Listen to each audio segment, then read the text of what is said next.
I went camping in Australia for under $20. But how and why? Well, let me tell you. When I first moved to Bowen, the thing I noticed were the mountains. And so I did a quick Google search, found out nobody's really climbed them. But when I would go to the gym, I would see these things every single day. So I decided, why not bike out there and find out?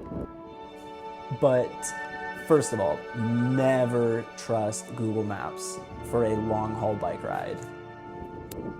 Several times I've been way misled by Google Maps because it's always trying to avoid the highways for pedal bike users, which is fair enough for like safety. But then it'll lead you down these diabolical routes, like the worst dirt roads off the beaten path. They're barely rideable. I had to cross some sort of river because I think it was flooded, like the road was kind of flooded this time of year. Yeah, I was sent through some cow fields, some random paddock with like kangaroos, and eventually I ended up in some sort of shipping yard next to a farm shop. The route Google Maps took me on just made me feel completely lost, but I could still see the mountains in the distance, so I just tried to find my way back to a normal road because really I was just stuck out here for a while. It felt like I'd already done a whole expedition, but the adventure had just begun because I just got to the base of the mountains. I was already wiped out, but onwards and upwards. It was a bit of a hike to get to the base of the mountain, but we eventually got there.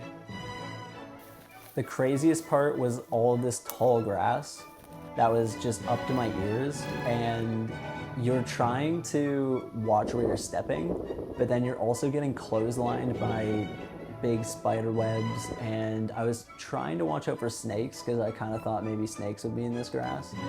Two things I did not prepare for. Yeah, how thick the Australian bush would be, and my socks were absolutely demolished, like the worst itchy sock feeling ever. If I were to go back out, definitely packing another pair of socks. And the total lack of energy because I didn't pack enough food or water. Seriously, the food I could have gone without, but oh my goodness, I could have drank 4 more water bottles, and I was just trying to get what little moisture I could out of this apple. But luckily, by the grace of God, it started raining right as I got like halfway up. And when I finally got to the top, I found a little campsite. I got to a plateau and decided like, this is high up enough and I'll do a little bit more hiking in the morning. So I set up my $16 Kmart tent, but you know, you get what you pay for because as I was unpacking it, this is a brand new tent, and I found that some worker must have lost their Band-Aid inside because, I think they call it a plaster here in Australia. There was a random Band-Aid stuck to the inside of the tent, which was kind of gross, but I just kind of forgot about it, really. Chuck that away. Took me a little while to set up camp, but after this, I was set for the night. Okay, welcome to the setup.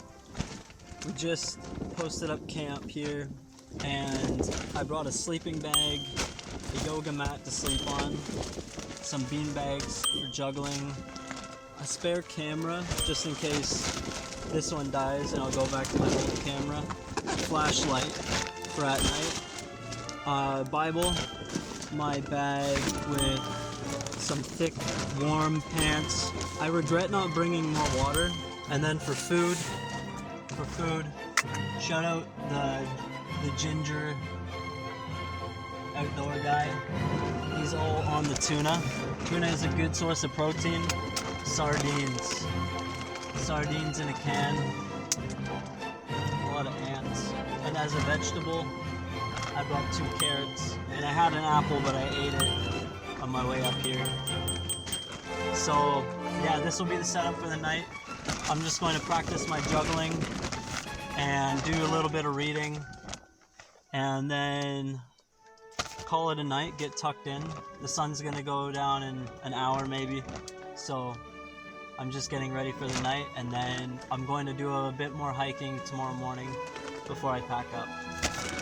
When I woke up the next morning, it was past the sunrise. I had slept in from pure exhaustion.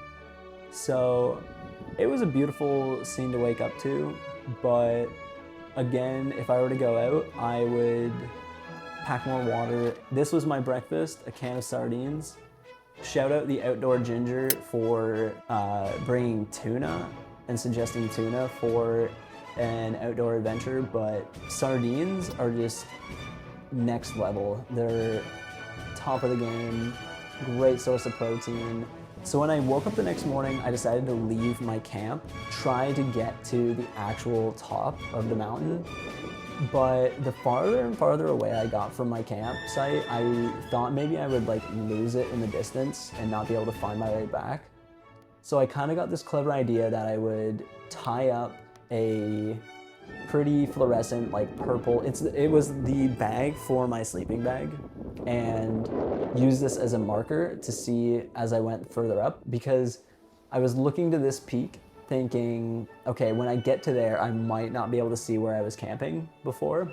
And the worst part, these spiders, oh my goodness, they were everywhere. Big, huge cobweb.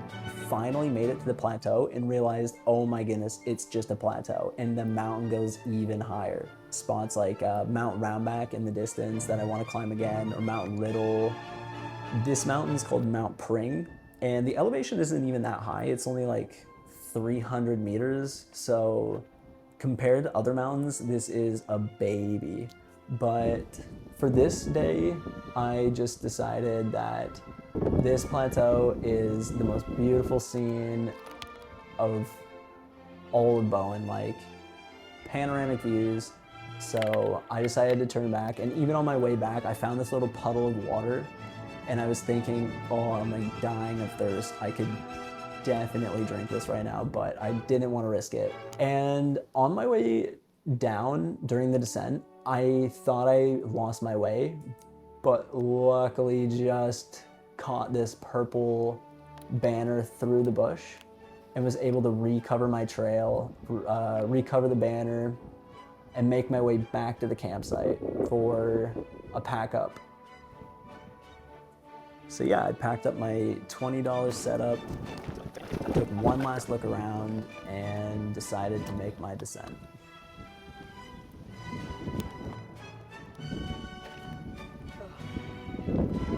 All right, I'm all packed up now. I'm about to head home. So that's all for this video, and thank you for watching. Peace.